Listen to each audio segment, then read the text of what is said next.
regarding the administration complying with judges' orders. I want to ask about an administration spokesperson who's the border czar, Tom Homan. He was on Fox News. We love Tom Homan. And he was talking about the deportations, and he said the following. He said, "We're not stopping.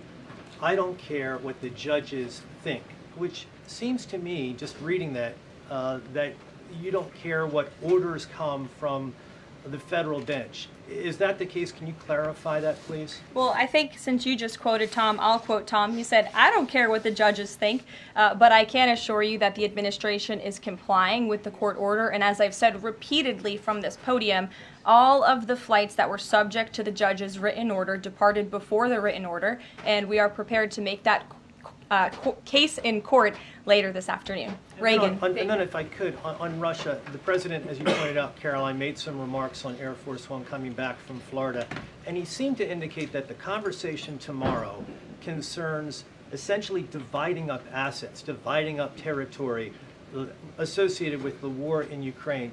Has President Zelensky given President Trump that authority? Is that what is going to take place tomorrow? Well, as you know, the president and his entire national security team have been engaged directly with President Zelensky and the Ukrainian team, and that has been part of the discussion between the president's team and the Ukrainians. As for where those lines will be drawn or any specifics, I am not going to get into that from this podium. It would be unwise for me to get ahead of the president's call with President Putin tomorrow. But again, I can assure you, in the effort of transparency, as this president always does, you will hear from him or one of us directly after that phone call tomorrow. Reagan.